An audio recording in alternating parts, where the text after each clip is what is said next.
धन्यवाद भाई साहब। सभी लोग कमर सीधी कर लें, दोनों हाथों को अपनी गोद में रखें, नेत्र बंद कर लीजिए। एक बार गायत्री महामंत्र का उच्चारण करें और उस सत्ता को स्मरण करें जिन्होंने हमें ये जीवन प्रदान किया है, ये सौभाग्य प्रदान किया है कि हम मनुष्य योनि में आज इस धरती पर विराजमान हैं। और साथ ही आप अपने सभी गुरुजनों का भी हृदय से उनके प्रति भी कृतज्ञता व्यक्त करें कि ये सुंदर अवसर आज आपको आपके विद्यालय के प्रांगण में ही प्राप्त हो रहा है, जब आप जीवन विद्या के कुछ स्वर्णिम सूत्र प्राप्त करेंगे। हर बीज में वटवृक्ष बनने की संभावना है, उसी तरीके से साथियों हर जीव में देवता बनने की संभावना है। हर छोटा सा छोटा बच्चा भी उसके भीतर महापुरुष बनने की संभावना है।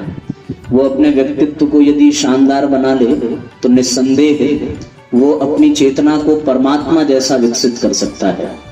हम माँ गायत्री से, माँ सरस्वती से यही प्रार्थना करें कि हमारे भीतर देवत्व का बीजारोपण करें और हम अपने भीतर उस देवत्व को विकसित करें और अपने माध्यम से अपना और इस राष्ट्र का, इस समाज का कल्याण कर सकें। कबीरदास जी ने बहुत सुंदर बात कही है कि ज्यों तिलमाही तेल है, ज्यों चकमक में आग, तेरा साईं तुझ में जाग सके तो जाग। ज्यों नैनन में पूतली, त्यों मालिक घर माही, मूरख ढूंढन जात है, बाहर ढूंढन जाए। हम लोग बाहर अपनी संभावना को तलाशते हैं, पर वो सारी संभावना हमारे भीतर ही विद्यमान है। हम उस संभावना को जागृत करने के लिए परमपिता परमेश्वर से, माँ सरस्वती से, माँ गायत्री से भाव भरी प्रार्थना करें। एक साथ एक स्वर में ओम का उच्चारण करते हुए गायत्री महामंत्र का सभी भावपूर्वक उच्चारण करेंगे।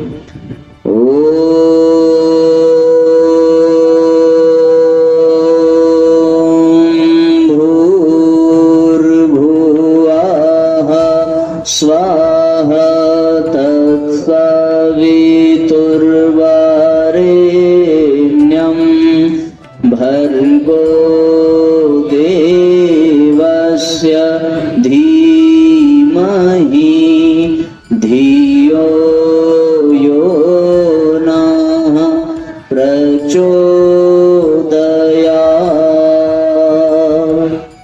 ॐ अज्ञानतिमिरान्धस्य ज्ञानाञ्जनशलाकया चक्षुरुन्मीलितं येन तस्मै श्रीगुरुवे नमः। ॐ सद्गुरुचरणकमलेभ्यो नमः। परम पूज्य गुरुदेव, परम वंदनीय माता जी के सूक्ष्म संरक्षण में विराजमान सरस्वती उच्च माध्यमिक विद्यालय के इस पवित्र प्रांगण में, जहां राष्ट्र के भविष्य को गढ़ने का एक सुंदर प्रयोग निरंतर चल रहा है, और इस प्रयोगशाला में प्रयोग करने वाले यहाँ उपस्थित आदरणीय प्राचार्य सर एवं उनके सहयोगी के रूप में यहाँ उपस्थित सभी अध्यापकगण, साथ ही हमारे गायत्री परिवार के सभी वरिष्ठ कार्यकर्तागण एवं इस राष्ट्र को एक नई उम्मीद, एक नई ऊंचाई तक पहुंचाने वाले हमारे सभी आत्मीय बंधुओं, प्यारे भाइयों, प्यारी बहनों, आप सबके हृदय में विराजमान माँ भारती को बारंबार प्रणाम करते हुए आज के अपने इस विषय की ओर हम सभी प्रवेश करते हैं। मैं विशेष रूप से बहुत बहुत धन्यवाद ज्ञापित करता हूँ यहाँ के गायत्री परिवार के कार्यकर्ताओं का और आपके विद्यालय प्रबंधन का, जिन्होंने आज ये सुंदर संयोग हम सबको प्रदान किया है कि हम लोग कुछ देर तक कुछ ऐसी चर्चा कर सकें जिसके माध्यम से हम अपने जीवन को एक नई दिशा दे सकें, एक नई धारा में हम अपने आप को बहा सकें। आप सब इतने अनुशासन प्रिय हैं कि मैंने प्रारंभ में कहा था नेत्र बंद करने के लिए, और बहुत से हमारे भोले भाले बच्चे अभी तक नेत्र बंद किए हैं। अब आप लोग अपने नेत्रों को खोल लीजिए, केवल गायत्री मंत्र के उच्चारण तक ही बंद करना था। मैं इस अनुशासन प्रियता की बहुत सराहना करता हूँ। आप सब एक बार अपने लिए जोरदार तालियां बजाइए। वास्तव में जो भोलापन होना चाहिए बच्चों का वो देख करके बड़ा आनंद आया। बहुत बहुत धन्यवाद साथियों, आपने ये जो अपना सहयोग दिखाया है इससे मन बड़ा प्रसन्न हुआ। इसके लिए मैं हृदय से आप सबको प्रणाम करता हूँ, आप सबको धन्यवाद देता हूँ। जिस विषय पर हम लोग यहाँ एकत्रित हैं वो विषय यहाँ लिखा है कि जीवन के प्रत्येक क्षेत्र में सफलता कैसे प्राप्त करें, इस बिंदु पर आज हम लोगों को चर्चा करने की आवश्यकता है। साथियों, दुनिया में बहुत सारी चीजें हम लोगों को जानने को मिलती हैं। जैसा हमारे आदरणीय भरत जी भाई साहब ने बताया कि हम बहुत सारे विषयों को पढ़ते हैं, उसमें कई प्रकार के विज्ञान की शाखाएं हैं। कहीं जीव विज्ञान है तो कहीं भौतिक विज्ञान है, कोई रसायन विज्ञान की शाखा है, ऐसी बहुत सारी विज्ञान की शाखाएं हैं। पर एक और विज्ञान जिसका उच्चारण इन्होंने किया वो है अध्यात्म विज्ञान। अध्यात्म भी अपने आप में एक बहुत बड़ा विज्ञान है, एक बहुत बड़ी वैज्ञानिक प्रक्रिया है। यदि इस एक विषय को कि जीवन के हर क्षेत्र में सफलता कैसे पाई जाए, उस सफलता को प्राप्त करने का यदि वास्तव में कोई विज्ञान है साथियों तो वो है अध्यात्म विज्ञान। मैं यहीं से आज की बात को प्रारंभ करता हूं, क्योंकि जब मैं आपके प्राचार्य सर के ऑफिस में बैठा था तो मेरी दृष्टि गई सामने वाली दीवार पर और वहां पर लिखा हुआ था हमारा लक्ष्य। और उस लक्ष्य को आपने भी पढ़ा होगा। उसके अंतर्गत एक बड़ी सुंदर बात लिखी है कि यहाँ आने वाले प्रत्येक बच्चे का शारीरिक, मानसिक, बौद्धिक, प्राणिक और अंत में लिखा है कि आध्यात्मिक उत्थान हो सके, आध्यात्मिक विकास हो सके, ऐसा हमारा लक्ष्य है। उस लक्ष्य की ही एक कड़ी के अंतर्गत इस कार्यक्रम को आप समझिए। और शारीरिक विकास आपका आपके माँ बाप करेंगे, मानसिक विकास और बौद्धिक विकास इस विद्यालय के माध्यम से होगा, और आध्यात्मिक विकास की जिम्मेदारी साथियों आज गायत्री परिवार के इस कार्यक्रम के माध्यम से संपन्न की जा रही है। वास्तव में बिना विज्ञान के तो जीवन संभव नहीं है। यदि आप अपने जीवन से विज्ञान को हटा दीजिए तो वास्तव में जीवन बड़ा बेकार सा अनुभव होगा। ज्ञान और विज्ञान दोनों में थोड़ा थोड़ा अंतर है। तीन शब्द आते हैं, एक जानकारी है, एक ज्ञान है और एक विज्ञान है। ठीक है ना? आपको किसी ने कह दिया कि दूध बहुत पौष्टिक आहार है, दूध पीने से बड़ी शक्ति मिलती है, इसको कहते हैं जानकारी। फिर आपने अपनी आंखों से देखा कि दूध बनता कैसे है। गाय ने चारा खाया और उसके थन से दूध को दूध दूहने वाले ने निकाला। ये इसको कहते हैं ज्ञान हो जाना। जानकारी मिली जब आपने दूध देखा भी नहीं था, पर ज्ञान हो गया कि दूध दिखने में सफेद होता है, दूध गाय से प्राप्त होता है। लेकिन अभी भी ये ज्ञान विज्ञान नहीं बना। ये विज्ञान तब बनता है जब उस दूध को आपने ग्रहण किया और उससे आपको शक्ति मिली और उसका स्वाद आपको पता चला, तब आपको पता चल जाता है कि दूध का विज्ञान क्या है। समझ में आ रही है बात में? तो हमें केवल जानकारी से जीवन चलने वाला नहीं है, केवल ज्ञान से भी जीवन चलने वाला नहीं है। जीवन में आनंद तब आता है जब वो ज्ञान हमारे भीतर उतरे और वो विज्ञान बन जाए। और ऐसे ही विज्ञान के माध्यम से हम अपने जीवन को आगे बढ़ा सकते हैं। हमारे जीवन के हर कदम पर भौतिक विज्ञान का प्रयोग है, हमारे जीवन के हर कदम पर रसायन विज्ञान का प्रयोग है। रसायन विज्ञान न होता तो ये कपड़े हमारे शरीर पर नहीं होते, भौतिक विज्ञान न होता तो जितने उपकरण हम देख रहे हैं उन उपकरणों की हमको सहायता प्राप्त नहीं हो पाती। उसी प्रकार साथियों, जीव विज्ञान न होता तो हम अपने और अन्य जीव जंतुओं के लाभ न ले पाते। अगर जीव विज्ञान न होता तो हमें पता ही नहीं चलता कि हम गाय से कैसे लाभ ले सकते हैं, हम भेड़ से कैसे लाभ ले सकते हैं। वनस्पति विज्ञान नहीं होता तो हम वनस्पतियों का लाभ नहीं ले पाते। उसी तरीके से साथियों, यदि अध्यात्म विज्ञान न हो तो हम जीवन का लाभ नहीं ले पाएंगे। हमें जीवन की सारी चीजें प्राप्त हो जाएं, पर जिंदगी जीने का ही तरीका न पता हो तो वो सारी चीजें बेकार हो जाती हैं। भौतिक विज्ञान का प्रयोग किया तो मोबाइल का उपकरण आ गया। मोबाइल चलाने के लिए सारे विज्ञान अपने आप में आ गए। मोबाइल के लिए जीव विज्ञान का भी है, क्योंकि इससे निकलने वाली विकिरण से वनस्पतियों पर क्या असर पड़ रहा है, पक्षियों पर क्या असर पड़ रहा है, सारे विज्ञान को मिलाकर के एक उपकरण मिला। लेकिन यदि आपका अपना विज्ञान न हो, अध्यात्म विज्ञान न हो, तो आप मोबाइल चलाने के लायक नहीं रह जाएंगे। मोबाइल तो आपके पास रहेगा पर आपको उसका लाभ मिलेगा नहीं। पिछले कुछ वर्ष में कोरोना जैसी महामारी हम लोगों ने देखी। उसमें सबसे बड़ी समस्या क्या हुई कि हम लोग ऑक्सीजन नहीं ग्रहण कर पा रहे हैं। इसका तात्पर्य ये नहीं था कि वातावरण से ऑक्सीजन खत्म हो गया। ऑक्सीजन तो था, ऑक्सीजन सिलेंडर भी अवेलेबल थे, लेकिन हमारी कैपेसिटी जो थी वो ऑक्सीजन ग्रहण करने की खत्म हो चुकी थी। हमने उस चीज को गंवा दिया जिससे ऑक्सीजन कितना भी रहे पर उसका लाभ हम नहीं ले पाए और अपने जीवन को लोगों ने गंवाया। उसी प्रकार साथियों, दुनिया की सारी सुख सुविधा हो लेकिन यदि जीवन में अध्यात्म न हो तो जीवन बोझ बन जाता है, जीवन भार बन जाता है, जीवन संकट में घिर जाता है और बिना अध्यात्म के जीवन में कभी सफलता प्राप्त नहीं हो सकती। दुनिया की बड़ी से बड़ी पढ़ाई करने के बाद भी जब जीवन में समस्याएं आती हैं तो बड़े से बड़े विद्वान लोग आत्महत्या करने जैसी मूर्खता कर देते हैं। आपने अनेकों घटनाएं सुनी होंगी कि जब डीएम जैसे पद पर बैठने वाला व्यक्ति भी जीवन में समस्याओं से घिर जाता है तो वो सुसाइड अटेम्प्ट करता है और अपने जीवन को समाप्त करने की कोशिश करता है। इसका एक ही तात्पर्य है कि दुनिया का कोई भी विज्ञान जीवन को शानदार नहीं बना सकता। यदि हमें अपने जीवन को सफलता की ओर ले जाना है तो उसका केवल और केवल एक ही विज्ञान है और वो विज्ञान है साथियों, कौन सा विज्ञान है? अध्यात्म विज्ञान। जरा एक बार जोर से बोलिए, सब लोग सुन रहे हैं ना? कौन सा विज्ञान है? अभी भी आवाज थोड़ी, लंच हो गया कि नहीं हुआ अभी आप लोग? नहीं, अभी होने वाला है तो कोई बात नहीं, थोड़ी एनर्जी इकट्ठा करो, जो खर्च होगी वो लंच में आपको मिल जाएगी फिर से। तो पूरे जोर एक आवाज में बोलिएगा, कौन सा विज्ञान की बात कर रहे हैं? तो इसलिए साथियों, अध्यात्म विज्ञान ही वो माध्यम है जिसके माध्यम से हम अपने जीवन को सफल बना सकते हैं, सार्थक बना सकते हैं, शानदार बना सकते हैं। अध्यात्म क्या है? यदि आज इस विषय के शीर्षक को ये कहा जाए कि आप बच्चों के लिए कौन सा अध्यात्म हो सकता है और हम लोग ये चिंतन करें, स्पिरिचुअलिटी तो बहुत बड़ी चीज है, बड़े बड़े योगी सिद्ध संत उसकी बात करते हैं, पर हम जैसे सामान्य लोगों के लिए, बच्चों के लिए अध्यात्म का कौन सा सूत्र हो सकता है? हम उन सूत्रों पर चिंतन करेंगे, उन सूत्रों पर विचार करेंगे, उन सूत्रों पर बात करने का प्रयास करेंगे। वास्तव में साथियों, अध्यात्म एक जीवन जीने की पद्धति है।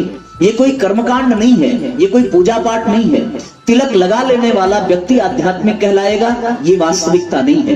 रक्षा बांध देने वाला व्यक्ति आध्यात्मिक हो जाए, धोती कुर्ता पहनने वाला व्यक्ति आध्यात्मिक हो जाए, शाकाहारी व्यक्ति आध्यात्मिक हो जाए, बस इतने कोई आध्यात्म नहीं कहते। आध्यात्म का परम पूज्य गुरुदेव ने एक सुंदर परिभाषा दी जो आप लोगों के लिए सबसे उपयुक्त है कि जीवन जीने के तौर तरीके आ जाएं, उसको आध्यात्मिक कहेंगे। जिसने जिंदगी को जीना सीख लिया वो आध्यात्मिक बन जाएगा। जिसको जिंदगी जीनी नहीं आई वो कितना भी बड़ा तिलक लगा ले, कितना भी मोटा रक्षा बांध ले, कितनी भी बड़ी शिखा रख ले, कितना भी सुंदर धोती कुर्ता पहन ले, कितना भी त्रिपुंड लगा ले, वो आध्यात्मिक नहीं कहा जा सकता है। अध्यात्म का तात्पर्य है जीवन की हर समस्या का एक समाधान। जीवन की सारी समस्याओं का यदि कोई एक समाधान है तो उस समाधान को ही आध्यात्म कहेंगे, उस समाधान की प्रक्रिया को ही आध्यात्मिक जीवन शैली कहेंगे। आपको यदि मैं एक और तरीके से समझाऊं तो एक और निष्कर्ष निकल करके आता है कि दुनिया के सारे जमीन पर बिछे हुए कांटों को हटाना मुश्किल है, लेकिन हाँ, अपने पैरों में जूता पहन लेना ही सच्चा अध्यात्म होता है, उन कांटों से बच जाना। आज चारों तरफ विषैली बरसात हो रही है, संकटों की बरसात हो रही है, प्रदूषण की बरसात हो रही है, विभीषिकाओं की बरसात हो रही है, विडंबनाओं की बरसात हो रही है। आप पूरे बरसात के मौसम को नहीं मिटा सकते, लेकिन अपने ऊपर सुरक्षा के लिए छाता तान देना ही सच्चा अध्यात्म है। उसको अध्यात्म कहते हैं जो भीड़ में रहते हुए भी आपको एकांत का आनंद प्रदान करे। उसको अध्यात्म कहते हैं जो एकांत में रहते हुए भी आपको जिंदगी का वो परम सुख प्रदान करे। वो वास्तव में आनंद, वो वास्तव में अध्यात्म होता है। हम ऐसे अध्यात्म का अनुभव करें। वो अध्यात्म हमारे जीवन में कैसे आएगा, उसके लिए परम पूज्य गुरुदेव जिन्होंने गायत्री परिवार की संस्थापना की, जिन्होंने गायत्री परिवार के करोड़ों कार्यकर्ताओं को एक नई दिशा दी, जिन्होंने आज इस समाज के कल्याण के लिए, इस धरती के उत्थान के लिए, इस पर स्वर्गीय वातावरण के निर्माण के लिए अनेकों शतसूत्रीय योजनाएं प्रारंभ की हैं। परम पूज्य गुरुदेव के अनुसार यदि सूत्रों की बात की जाए तो अध्यात्म जीवन में एक ही माध्यम से आ सकता है और वो माध्यम है साथियों चिंतन और मनन। ये दो प्रक्रियाएं आप समझने का प्रयत्न करें। पहली प्रक्रिया है चिंतन और दूसरा है मनन। चिंतन का तात्पर्य क्या है? चिंतन का तात्पर्य है विचार करना और मनन का तात्पर्य है कि विचार करने के पश्चात उसको अपने जीवन में लागू करना। ये दो प्रक्रियाएं आज साथियों हमारे जीवन में उतर जाएं तो हमारे जीवन में अध्यात्म को आने से कोई रोक नहीं सकता और हमको पूरा आध्यात्मिक लाभ मिलेगा, इसमें कोई दो राय नहीं है। आपको सोचना पड़ेगा, आपको विचार करना पड़ेगा। एक छोटी सी कहानी याद आती है कि एक बहुत बड़े संत हुए जिनका नाम था गुरुजीएफ संत हुए और उनके पास एक व्यक्ति पहुंचा। वो पहुंच करके उनके सामने बोलने लगा कि आप हमें अपना शिष्य बना लीजिए।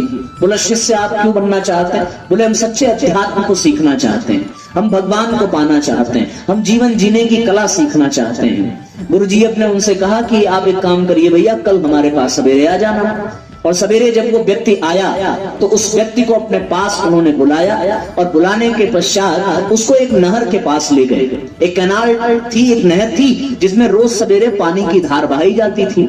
वहां पानी की धार बहाने का क्रम शुरू हुआ तो धीरे धीरे पानी का स्तर बढ़ा। जब तक पानी नहीं था तब तक उस शिष्य को गुरुजी ने उसी नदी में बैठने के लिए नहर में कहा। जब पानी धीरे धीरे बढ़ने लगी तो फिर उसके बाद भी उस शिष्य को उन्होंने दबाव देकर के कहा कि उठना मत, उसी स्थान पर बैठना।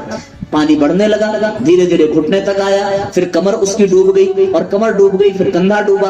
अब की बार फिर उसने गुरुजीएफ की ओर देखा, गुरुजीएफ की ओर पूछा कि अब क्या करूं, निकलना चाहिए कि नहीं? गुरुजीएफ ने कहा अभी भी मत निकलो।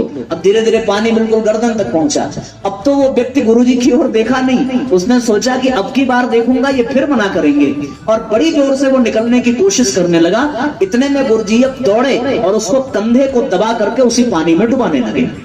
अब तो वो बेचारा बिल्कुल मृत्यु का दर्शन करने वाला था, एकदम दुखी, एकदम परेशान। बड़ी जोर से उसने गुरुजीएफ को धक्का मारा और जोर से बड़बड़ाते हुए नदी के बाहर आया, नहर के बाहर पहुंचने के बाद गुरुजीएफ की ओर देखते हुए कहा कि आप गुरु हैं कि पागल हैं? आप हमें मार डालना चाहते हैं?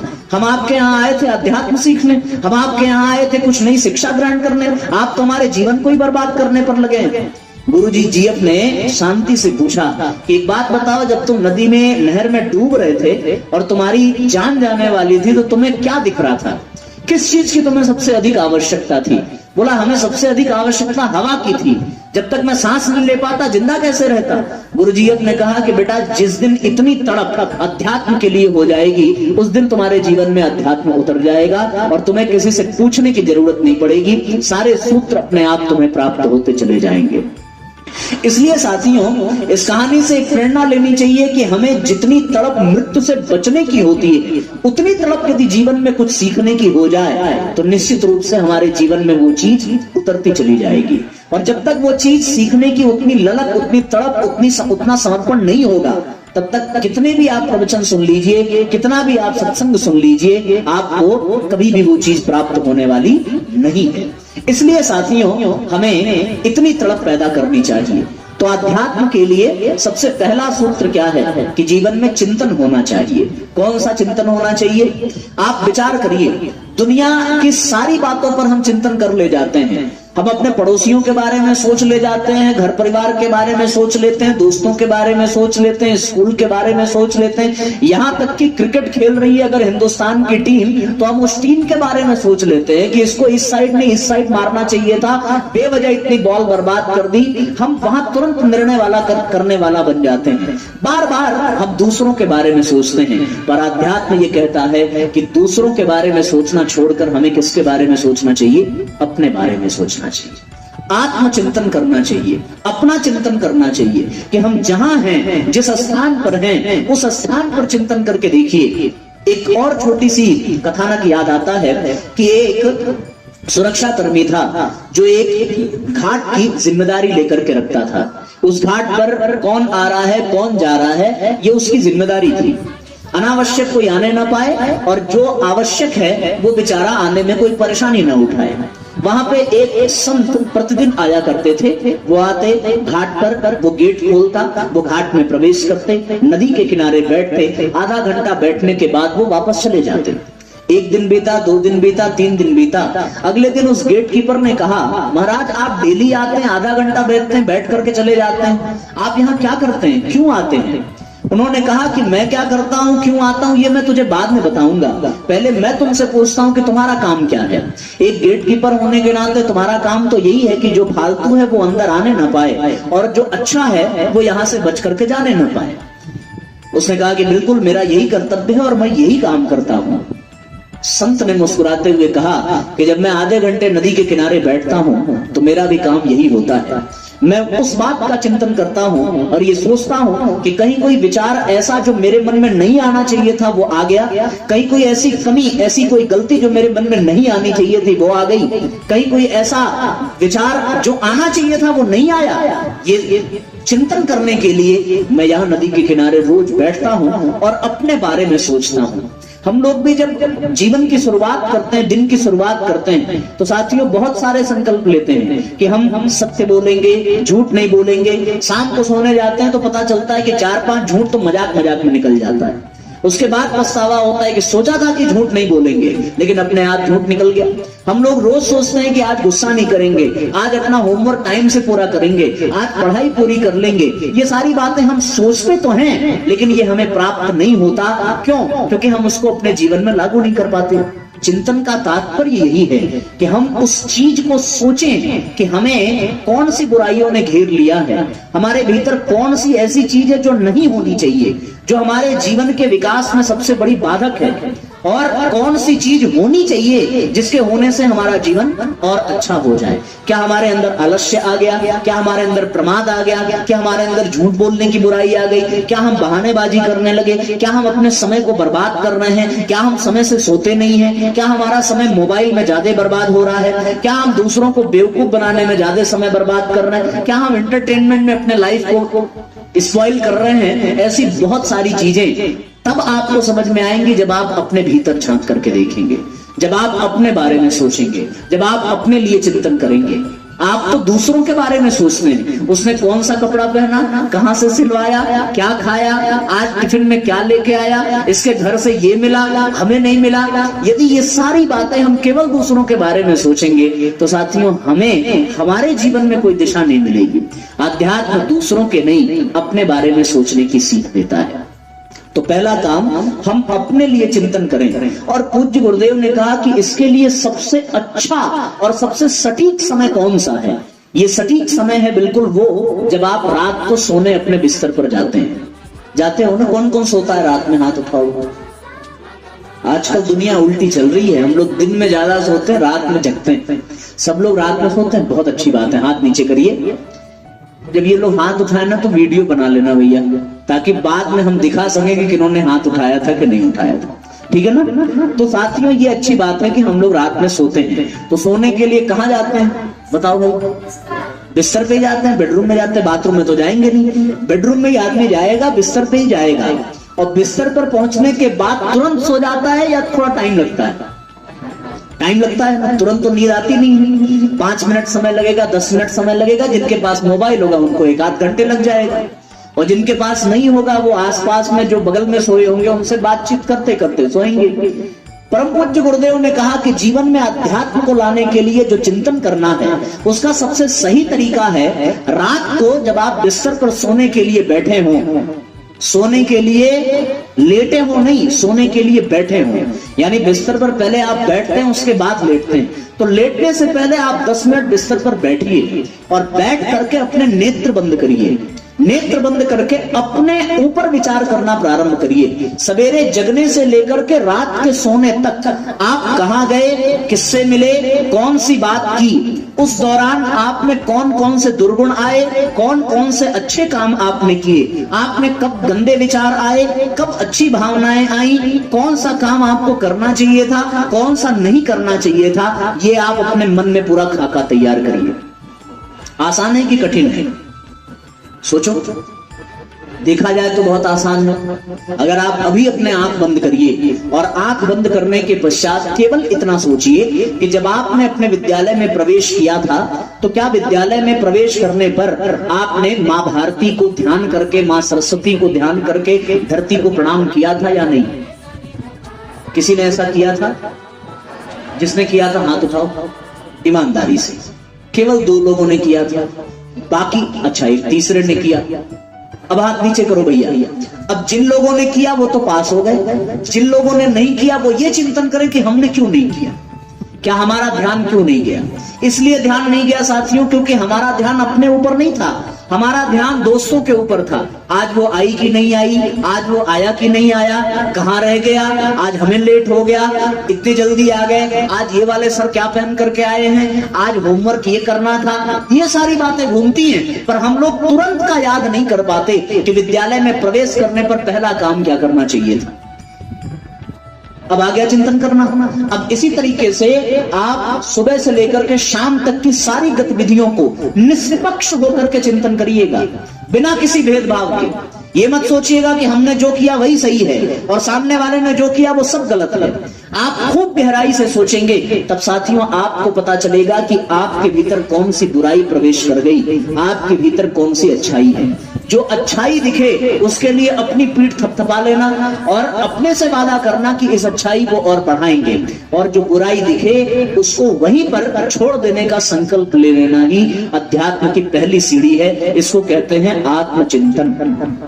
अब आपको पता चल जाएगा कि आपके भीतर झूठ बोलने की बुराई है या नहीं, आप समय से सुबह जगे कि नहीं जगे, सारी बातें अपने आप आपको पता चल जाएंगी जब आप अपने बारे में सोचना प्रारंभ करेंगे। बस इतना ही काम करना है आपको। और जब आप चिंतन करने के बाद अपने बिस्तर पर अब लेटने जाएं, सोने जाएं, तो साथियों 5 बार गायत्री मंत्र अवश्य पढ़ लीजिएगा। इसको पढ़ करके, इसका मतलब ये है, ये पढ़ना क्यों जरूरी है, वो इसलिए क्योंकि इस मंत्र का अर्थ है कि हे परमात्मा हमको सद्बुद्धि दें और सन्मार्ग की ओर चलाएं। गायत्री मंत्र का अर्थ ही यही है। और इस मंत्र को, या तो अगर ये मंत्र नहीं आ रहा है तो आप हिंदी का ही ये वाक्य बोल दें कि हे परमपिता हमें सद्बुद्धि दीजिए, हमें सन्मार्ग की ओर ले चलिए। और इसी को यदि अच्छे भाषा में बोलना हो, क्योंकि संस्कृत देव भाषा है और जिससे बात करो उससे उसी की भाषा में बात करो तो उसके पास बात जल्दी से पहुंच जाती है। अब अंग्रेज से आप भोजपुरी में बात करेंगे तो वो समझ पाएगा नहीं ना।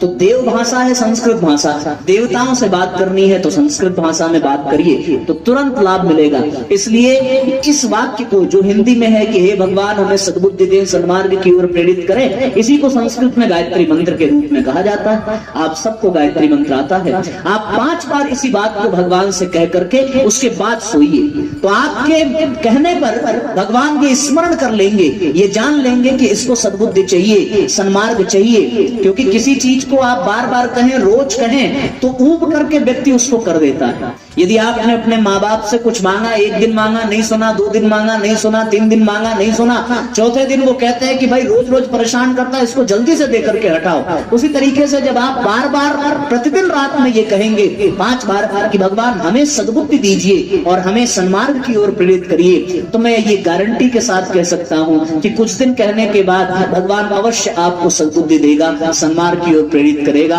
और इसका सबसे बड़ा लाभ मिलेगा जब आपके जीवन में सद्बुद्धि आएगी, तब आप निष्पक्ष होकर के अपनी बुराइयों, अपनी कमियों को पहचान पाएंगे।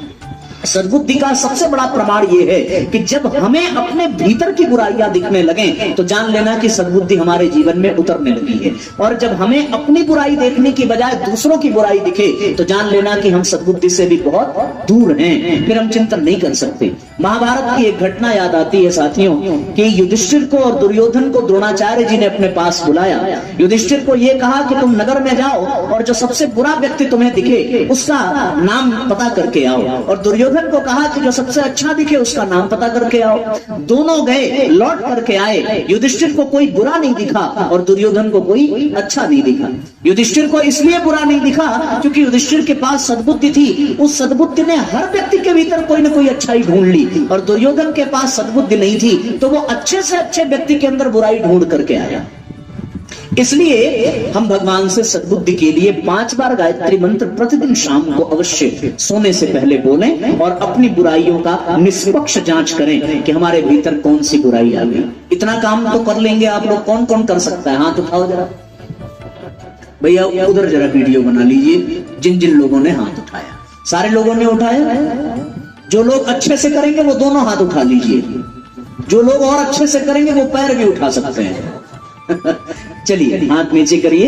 ये हंसाने के लिए हमने कह दिया आपको कि आपका मन लगा रहे, पर साथियों ये आप सबको आज से करना है क्योंकि यहीं से अध्यात्म आपके भीतर प्रवेश करेगा। उसके बाद सवेरे सो के कौन उठता है? भाई हाथ उठाओ जरा फिर से। रात में तो आप लोग सोते हो, सो के कौन कौन उठता है? ये हाथ उठाओ। केवल 3 लोग? अच्छा, सारे लोग तो भाई हाथ उठाओ ना, क्या दिक्कत है? उठाइए हाथ। हाँ, बहुत बढ़िया। तो कहने का तात्पर्य ये है कि सब लोग सवेरे सो के उठते हैं। 5 बजे कितने लोग उठते हैं? हाथ उठाओ।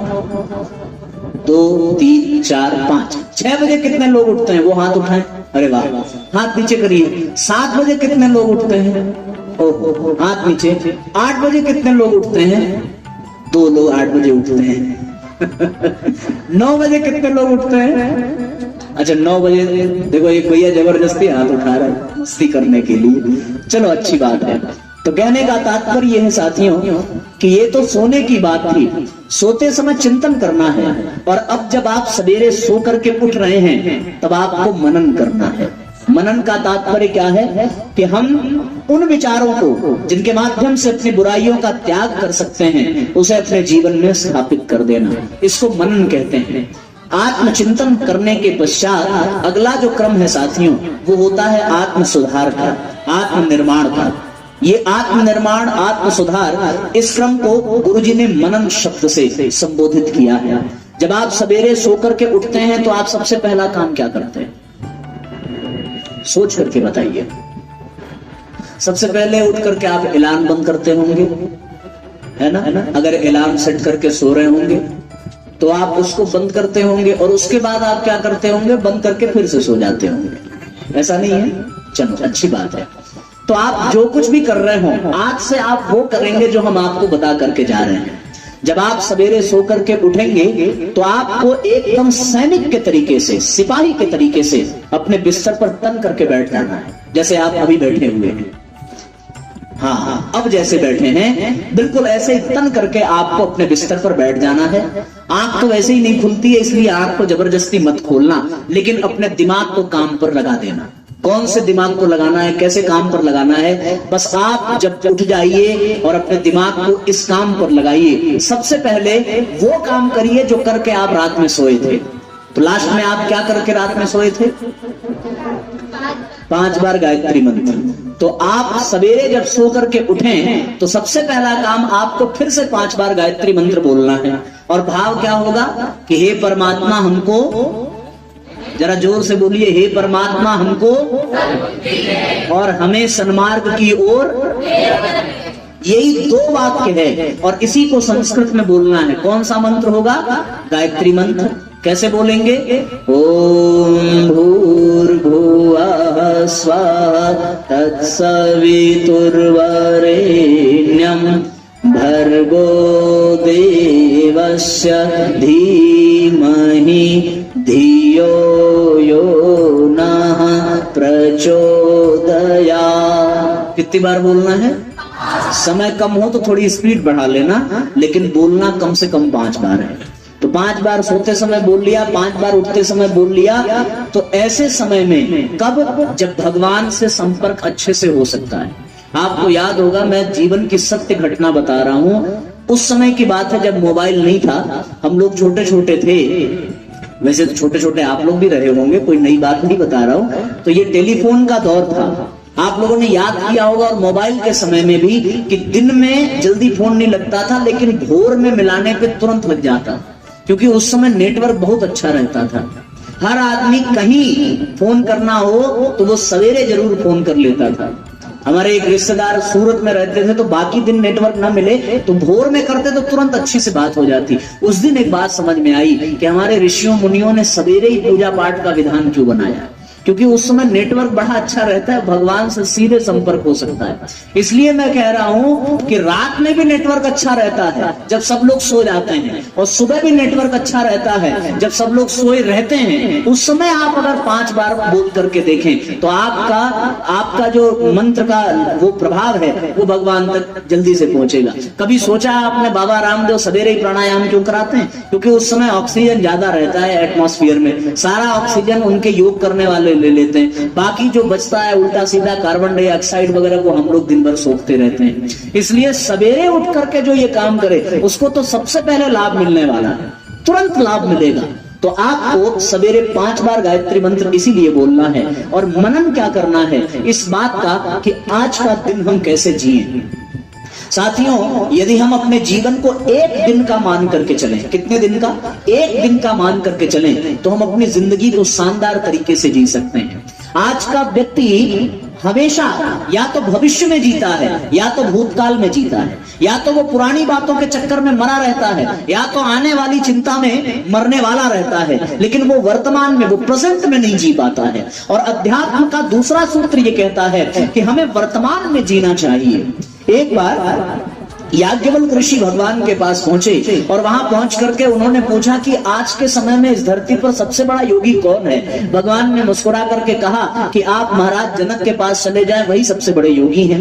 याज्ञवल्क्य को बड़ा आश्चर्य हुआ कि प्रभु इस समय दुनिया में विश्वामित्र, वशिष्ठ, याज्ञवल्क्य, हम स्वयं, भगीरथ आदि बड़े बड़े ऋषि मुनि विद्यमान हैं, पर आपकी नजर में सबसे बड़ा योगी महाराज जनक ये कैसे हो सकते हैं। उन्होंने कहा आप जाकर के पता कर लीजिए। वो महाराज जनक के राजमहल में पहुंचे। एक जगह पर नर्तकी नृत्य कर रही है, चारों तरफ कोलाहल हो रहा है, कुछ लोग बहसबाजी कर रहे हैं, और उन सब शोर शराबे के बीच में बैठकर महाराज जनक अपने राजमहल की कोई जरूरी काम कर रहे थे। उन्होंने, याज्ञवल्क्य जी ने भगवान जनक जी से जाकर के पूछा कि भाई इतने शोरगुल में, इतने कोलाहल में आप कैसे ये सब काम कर लेते हैं। उन्होंने कहा कि मैं ये तो आपको बाद में बताऊंगा, पहले आप हमारे जरा राज का दर्शन करके आइए, घूम करके आइए, घूम फिर करके आइए और देख करके आइए कि हमारे राजमहल में क्या क्या अच्छी अच्छी चीजें हैं। वो जाने लगे तो महाराज जनक ने कहा कि ये आपको हम तेल से भरा हुआ कटोरा दे रहे हैं। वो एकदम कटोरा लबालब भरा हुआ, और ध्यान देना एक भी बूंद तेल गिरना नहीं चाहिए, क्योंकि आपके ठीक पीछे हमारा एक सैनिक तलवार लेके जा रहा है। एक बूंद जमीन पे गिरा तो तुरंत तलवार चलेगी और आपकी गर्दन कट जाएगी। अब वो पूरा दिन भर तेल का कटोरा लेकर के घूमे, लौट करके आए तो महाराज जनक ने पूछा कि कहिए कैसा लगा हमारा राज्य, क्या क्या चीजें देखी। तो याज्ञवल्क्य जी ने कहा कि महाराज गजब बेवकूफ बनाते हैं आप, तो ऐसी चीज देकर के भेजे कि कहीं ध्यान ही नहीं गया। मैं तो पूरा इसी चक्कर में था कि एक बूंद भी तेल गिरा के मैं गया। महाराज जनक ने कहा कि इसी प्रकार मैं भी बिल्कुल वर्तमान में जीता हूँ। मेरा ध्यान भविष्य में नहीं होता, मेरा ध्यान भूत में नहीं होता।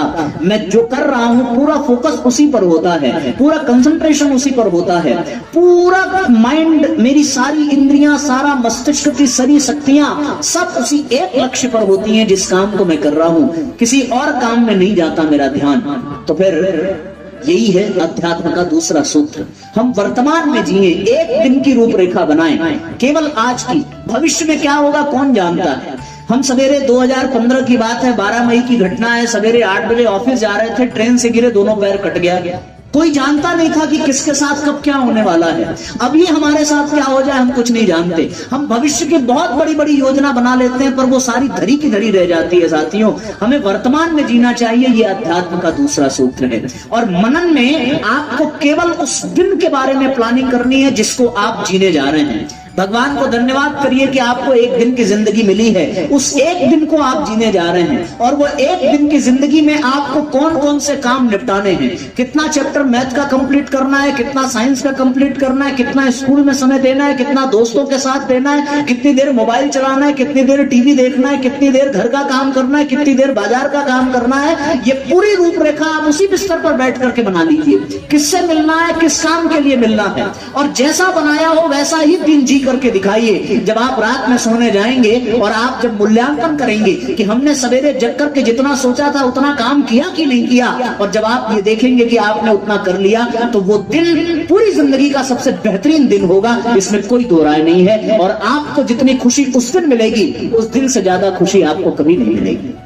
इसलिए मनन का तात्पर्य वर्तमान में जिए, और उतना ही जिए जितना आपको जीवन मिला है। एक दिन का जीवन परम पूज्य गुरुदेव ने कहा है। अध्यात्म का ये दूसरा सूत्र, वर्तमान में जी लीजिए।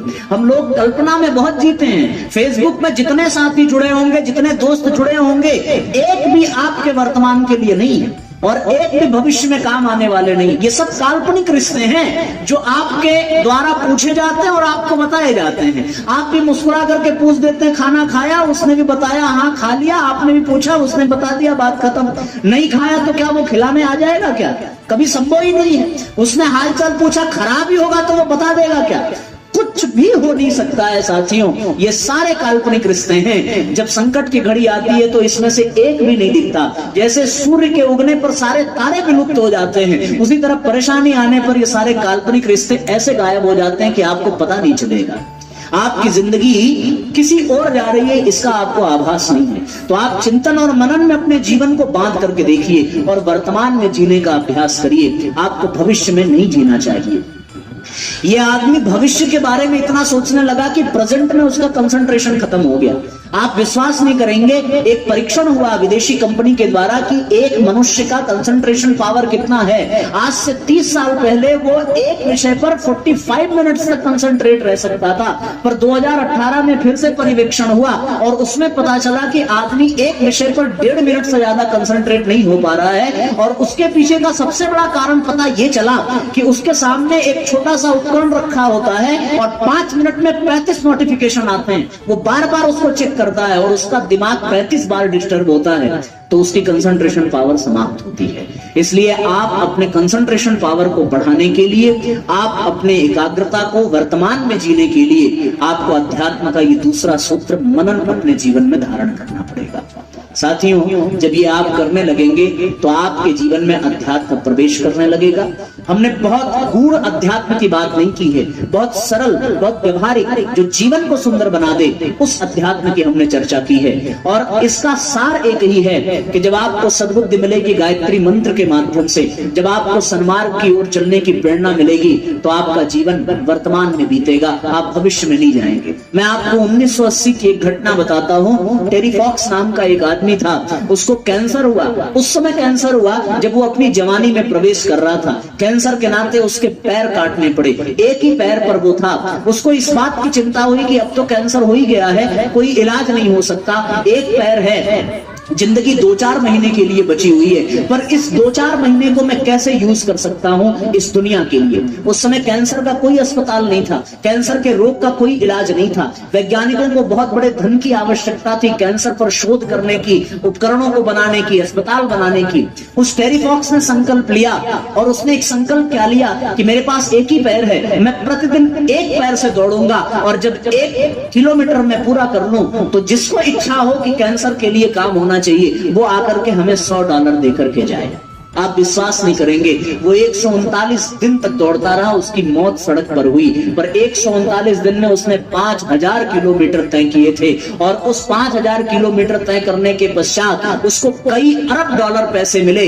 वो तो मर गया, पर उस पैसे से कैंसर के अस्पताल बने, वैज्ञानिकों ने शोध किया और कैंसर के इलाज के लिए नई नई दवाइयां, नए नए उपकरण बनाए गए। वो वर्तमान में जी रहा था। यदि वो भविष्य में मरने वाला इस चिंता से मर जाता तो उसको लाभ मिल पाता क्या? कभी नहीं मिल पाता। तो साथियों, सच्चा अध्यात्म ये कहता है कि हम प्रेजेंट में जिए। हम आगे चल करके डॉक्टर बनेंगे, इंजीनियर बनेंगे, आगे कौन जानता है, लेकिन अभी तो हमें ये पता है कि 9th में जो सर्टिफिकेट मिलने वाला है उस पर 90% रिजल्ट आना चाहिए। आप प्रेजेंट में जिए, आप वर्तमान में जिए, काल्पनिक रिश्तों से बाहर निकलिए, सोशल मीडिया से बाहर निकलिए। उसके लिए टाइम फिक्स कर लीजिए कि हमें दिन में इस समय इतनी देर के लिए ऑनलाइन आना है, सोशल मीडिया का उपयोग करना है। तो साथियों, सच्चे अध्यात्म को आप जीवन में ऐसे धारण कर सकते हैं। हमारे पास एक पंपलेट है जो आपके लिए यहाँ पर हम लोग लेकर के आए हैं। इसमें सुव्यवस्थित दिनचर्या के सूत्र बताए गए हैं। इसमें दिए गए एक एक सूत्र आप यदि अपने जीवन में धारण कर लें तो आपके जीवन में सच्चा अध्यात्म प्रवेश करेगा और उसके माध्यम से आप अपने जीवन को सफल बना सकते हैं। ये पंपलेट आप में यहाँ बैठे हुए हर एक व्यक्ति को दिया जाएगा। मैं इसको पढ़ करके आपको बताता हूँ और आप इसको ध्यान से सुनिएगा। पहला सूत्र है, इसमें साथियों 1 से लेकर के 31 तारीख तक के पोर्शन बने हुए हैं, कॉलम बना हुआ है 1 से लेकर के 31, यानी महीने की 31 दिनों की इसमें पूरी व्यवस्था आपको दी गई है। आपको इसमें लगभग 24 बातें लिखी हुई हैं। पहला है कि सूर्योदय के पहले आप उठे कि नहीं। यदि आप उठे तो, यदि आप 1 तारीख को इसको देख रहे हैं तो 1 तारीख में आप ये चेक करके देखिए। यदि आप सूर्योदय के पहले उठे तो पहले दिन आप यस का निशान लगाइए, और नहीं उठे तो आप उसको क्रॉस कर दीजिए। दूसरा है कि जगने के पश्चात आपने प्रार्थना की या नहीं की। प्रार्थना यानी 5 बार गायत्री मंत्र का उच्चारण हुआ कि नहीं हुआ, और दिन भर के कार्यों को आपने संकल्प पूर्वक संकल्प लिया कि नहीं लिया। तो आप करें तो यस अथवा नो। तीसरा है धरती माता और माता पिता एवं बड़ों को प्रणाम किया कि नहीं किया। अध्यात्म यहाँ से प्रवेश करता है, अपने बड़ों को प्रणाम करने से। वाल्मीकि रामायण में वर्णन है, अभिवादनशीलस्य चत्वारि तस्य वर्धन्ते, 4 गुण आते हैं जब हम दूसरों को प्रणाम करते हैं अभिवादन करने से। आयुर्विद्या यशो बलम, आयु बढ़ती है, विद्या बढ़ती है, यश बढ़ता है और बल की प्राप्ति होती है। इसलिए जब आप बिस्तर से उठें और पैर जमीन पर रखें, उसके पहले आप धरती माता को पैर छू करके प्रणाम करिए और हाथ जोड़ करके कहिए कि माँ, हमारी व्यवस्था है आपके ऊपर पैर रखने की, हम आपकी गोद में आना चाहते हैं, हमें अपनी गोद में स्थान दीजिए। तो आपके भीतर अध्यात्म प्रवेश करेगा। अगर आप ऐसा नहीं करते हैं तो विद्यालयों ने तो धरती को ग्रह बना दिया है, अर्थ इज अ प्लेनेट, विद्यालय ये पढ़ाता है, पर अध्यात्म कहता है कि अर्थ प्लेनेट नहीं है, क्योंकि प्लेनेट अन्न और जल नहीं दे सकता, अन्न और जल तो हमारी माँ ही दे सकती है, इसलिए धरती हमारी माता है। ये कह करके सवेरे प्रणाम करिए। कोई करता है क्या? अगर कोई करता हो तो हाथ उठाए। एक बिटिया करती है, प्रतिदिन सो करके उठिए और उठने के पश्चात आप पहला काम करिए। आज से कितने लोग करेंगे? हाथ उठाइए जरा। सवेरे आप सो करके उठें तो आपको 5 बार गायत्री मंत्र पढ़ना, धरती माता को प्रणाम करना है। उसके पश्चात आपके घर वालों में जो बड़े लोग हैं उनको आप प्रणाम करेंगे। हो सकता है आप अपने माँ बाप से दूर हो, अपने रिश्तेदारों से दूर हो, तो आप मन में उनका ध्यान करके उनको प्रणाम करिए। चौथा है साथियों, ऊषा पान करना। ऊषा पान का तात्पर्य क्या है कि सवेरे खाली पेट बिना ब्रश किए हमें प्रतिदिन कम से कम आधा लीटर पानी का सेवन करना चाहिए। ये स्वास्थ्य की दृष्टि से आवश्यक है। अगर आदत ना हो तो पहले आप 1 गिलास पानी पीजिए, धीरे धीरे आदत बढ़े तो फिर आप 2 गिलास पानी पीजिए। इससे साथियों आपको स्वास्थ्य का विशेष लाभ मिलेगा। आपको जानकारी होनी चाहिए कि जब आप सो करके उठते हैं तो रात भर में आपके मुंह में जो लार बना रहता है उसमें 24 केमिकल्स पाए जाते हैं और वो सारे 24 केमिकल आपके स्वास्थ्य के लिए सबसे अच्छी औषधि होते हैं। जब आप सवेरे ऊषा पान करते हैं तो जल से मिल करके वो लार आपके पेट में जाता है और वो आपकी आंतों को, आपकी किडनी को, आपके लीवर को मजबूती प्रदान करता है, आपका शरीर स्वस्थ होता है। इसलिए सवेरे बासी मुंह आपको पानी पीना चाहिए और वो पानी तांबे के बर्तन में रख करके रात भर यदि पिया जाए तो और भी अधिक लाभदायक होता है। यदि आप ऐसा करते हैं तो आप यस का निशान लगाएंगे और नहीं करते हैं तो नो का निशान लगाएंगे। 5वां, आपने स्नान किया कि नहीं किया? मान लीजिए अभी तो कर रहे होंगे, नवंबर दिसंबर में ये प्रश्न थोड़ा ज्यादा सारगर्भित हो जाएगा। अभी भी सारगर्भित है। स्नान भी कई तरीके के होते हैं। एक होता है कौवा स्नान, मतलब उठा करके बस 2 लोटा डाला और धगे जोर से, ऐसे स्नान को काग स्नान कहते हैं। एक होता है मानसिक स्नान, केवल जल को प्रणाम कर लिया कि हे जल देवता अपना आशीर्वाद बनाइए, इसको मानसिक स्नान कहते हैं। एक होता है छिड़कने वाला स्नान। ठंडी में आदमी बाथरूम में कौन क्या कर रहा है कौन जानता है भाई। सीसीटीवी कैमरा भी हर जगह लग सकता है, बाथरूम में तो लग नहीं सकता। तो आदमी कैसे स्नान कर रहा है ये भी बड़ा गंभीर प्रश्न है। आपको जानना चाहिए कि स्नान का तात्पर्य केवल शरीर को गीला करना नहीं, बल्कि प्रत्येक अंग को रगड़ रगड़ करके साफ करना। जब आप सोते हैं तो आपकी त्वचा के सारे जो तत्व होते हैं, जो कोशिकाएं होती हैं, वो भी सो जाती हैं। स्नान करके रगड़ रगड़ करके केवल मैल ही नहीं छुड़ाई जाती, बल्कि अपने शरीर की कोशिकाओं को जगाया भी जाता है। और जब आप रगड़ करके स्नान करें उसके बाद उस कपड़े से शरीर को पोंछना चाहिए जो कपड़े खुरदुरे होते हैं, जिसको रगड़ करके, गुरुजी ने यहाँ तक लिखा है कि शरीर को तब तक रगड़ना चाहिए जब तक वो लाल न हो जाए। इतना रगड़ करके नहाइए और इतना रगड़ करके, अब इसका ये मतलब नहीं है कि कपड़ा वाला ब्रश लेकर के रगड़ दिए एकदम लाल हो जाएगा हमेशा के लिए, ऐसा नहीं करना है। पर उसके पीछे का भाव क्या है कि हमारा एक एक अंग पुष्ट होना चाहिए, स्वच्छ होना चाहिए, अपनी प्रत्येक इंद्रियों को खूब अच्छे से साफ करना चाहिए। नहाने का ये तरीका होता है। और उसके बाद पूरे शरीर का दिन भर स्वच्छता का ध्यान रखा कि नहीं रखा, इसका भी आपको ध्यान रखना पड़ेगा। बात समझ में आ रही है ना? अगला जो विषय है वो है साथियों, स्नान करने के पश्चात गायत्री जप और ध्यान। ये आप कितना कर पाएंगे मैं नहीं कह सकता, लेकिन साथियों कम से कम 5 मिनट उगते हुए सूर्य का ध्यान करके आपको गायत्री मंत्र का जप प्रतिदिन करना चाहिए। और उसमें करना कुछ नहीं है। स्नान करने के बाद हर व्यक्ति पूजा रूम में जाता है ना, सबके घर में होता है। आप कुछ करो या ना करो, अगरबत्ती तो जलाते ही होंगे, दीपक तो जलाते ही होंगे, चंदन तो लगाते ही होंगे, कुछ लोग लगा करके भी आए हैं। प्रणाम तो करते ही होंगे, तो आप अवश्य ये नियम बना लीजिए कि आपको तिलक प्रतिदिन लगाना है और गायत्री मंत्र का 5 मिनट उसी पूजा कक्ष में बैठ करके मानसिक जप करना है। कम समय हो तो बस आप ऐसे ही बैठ जाइए, नेत्र बंद कर लीजिए, अपने हाथों को अपने घुटनों पर रख लीजिए और उगते हुए सूर्य का ध्यान करिए और उस सूर्य का प्रकाश आपके शरीर में प्रवेश कर रहा है और आप उस प्रकाश से प्रकाशित हो रहे हैं। आपका मस्तिष्क का कण कण एक एक कोशिकाएं प्रकाश से भर रही हैं। बस इतना ही ध्यान करके आपने 5 मिनट गायत्री मंत्र का जाप कर लिया तो आप पूरे दिन ऊर्जा से भरे रहेंगे, आपको सुस्ती नहीं आएगी, आपको कोई रोग नहीं सताएगा, आप में स्फूर्ति हमेशा बनी रहेगी। और सबसे बड़ी बात यह है साथियों कि गायत्री मंत्र जपने वाला आत्मबल पा जाता है, अध्यात्म बल पा जाता है, वो दुनिया के हर संकट से जूझने की शक्ति प्राप्त कर लेता है। इसलिए आत्मबल संपन्न होना चाहिए। अगला है आसन प्राणायाम। आपको समय मिलेगा नहीं, इसलिए समय हो तो करिए, ना हो तो कोई बात नहीं। सबसे प्रेम पूर्ण व्यवहार किया कि नहीं किया ये भी इसमें लिखा गया है। आप अगर करें तो टिक करते जाइए। विद्यालय में गुरुजनों को प्रणाम किया कि नहीं किया, मन लगाकर पढ़ाई की, विद्यालय की गतिविधियों में भाग लिया, किसी की मदद की, बड़ों की आज्ञा का पालन किया, घर के कार्यों में बड़ों की मदद की, अपने कार्य स्वयं किए कि नहीं किए। हम लोग अपना कार्य करते हैं कि नहीं करते, सोचो। बहनें तो फिर भी कर लेती होंगी, भाइयों में विचार करना पड़ेगा कि आप करते हैं कि नहीं करते। घर जाते हैं तो जूता कहीं फेंक दिया, मोजा कहीं फेंक दिया, टिफिन कहीं फेंक दिया, टाई कहीं फेंक दी, बेल्ट कहीं फेंक दिया, कपड़े कहीं फेंक दिए और सवेरे जब जाने का समय आया तब सारी चीजों को कलेक्ट करने का याद आता है। खाना खाकर के बर्तन वहीं छोड़ दिया, ग्लास का पानी वहीं छोड़ दिया। अक्सर तो लोग ऐसा करते हैं कि पानी पिया, ग्लास में थोड़ा पानी सब लोग छोड़ देते हैं और वो पानी फिर किसी के पैर से टकराया और गिरा, बेकार हो गया। यदि इतना इतना पानी डेली गिरा, 100-100 ग्राम 100-100 ml अगर पानी आप प्रतिदिन गिरा रहे हैं तो साल भर में सोचो कितना लीटर पानी आपने बर्बाद कर दिया।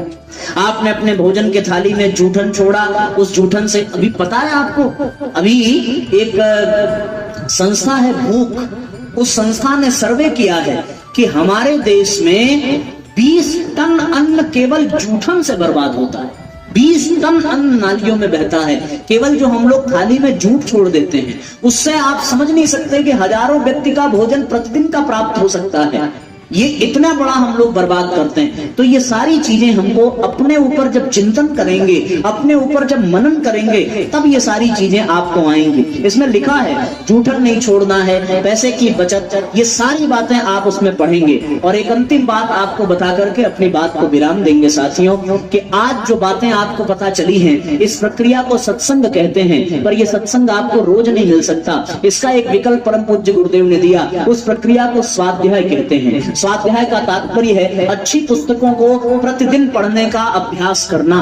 वो अच्छी पुस्तकें आपको गायत्री परिवार के द्वारा मिल सकती हैं, अपने घर के सदस्यों के द्वारा मिल सकती हैं, और यदि वो पुस्तकें ना मिले तो आपके लिए एक सबसे अच्छी व्यवस्था ये है कि हम प्रतिदिन अपने YouTube चैनल पर डेली 8 बजे रात में परम पूज्य गुरुदेव का साहित्य पढ़ाते हैं। आप किसी भी समय जाकर के अनिलेश तिवारी लिखिए, YouTube पर सर्च करिए और उसमें गुरुजी का साहित्य पढ़िए। ये बात मैं आपको इसलिए नहीं बता रहा कि हमारे चैनल का सब्सक्रिप्शन बढ़े, आप सब्सक्राइब मत करना, ये आवश्यक नहीं है। उद्देश्य केवल इतना है साथियों कि हमारे गुरुदेव के विचार, उनका साहित्य आप तक पहुंचे। और इससे लाभ किसको मिलेगा? किसको लाभ मिलेगा? जब आप पढ़ेंगे तो लाभ किसको मिलेगा? आपको लाभ मिलेगा। और ये लाभ जब आपके जीवन में आएगा तो आपका जीवन सफल बनेगा, सार्थक बनेगा। जीवन में अध्यात्म की शक्ति आएगी, गायत्री मंत्र की शक्ति आएगी, अच्छे विचारों की शक्ति आएगी। और फिर मैं ये दावे के साथ कह सकता हूँ कि आपका जीवन बदलता चला जाएगा। अब तक जिस मुंह से गालियां निकलती थी उस मुंह से गायत्री मंत्र निकलेगा। अब तक जो अकड़ करके चलते थे वो लोगों के सामने झुककर विनम्रता से प्रणाम करना सीख लेंगे। अब तक जो धरती को ग्रह समझते थे वो अब धरती को माता समझने लगेंगे। अब तक जिनके माँ बाप पैसा पैदा करने की मशीन थे, अब वो माँ बाप भगवान नजर आने लगेंगे। अब तक साथियों ये जीवन बोझ था, पर अब ये जीवन आनंद का स्रोत बन जाएगा। अब तक आप केवल और केवल बड़े आदमी बनना चाहते थे, पर अब अध्यात्म आने पर आप अपने जीवन में महानता का वर्ण कर पाएंगे और आप इस देश के लिए, इस राष्ट्र के लिए, इस विद्यालय के लिए एक नई ऊंचाई तय करेंगे, एक नया भविष्य ले आएंगे। इन्हीं शुभकामनाओं के साथ आप सबको बहुत बहुत मंगल कामना, बहुत बहुत आशीर्वाद। परम पूज्य गुरुदेव परम धनिया माता जी का बहुत बहुत धन्यवाद, बहुत बहुत मंगल।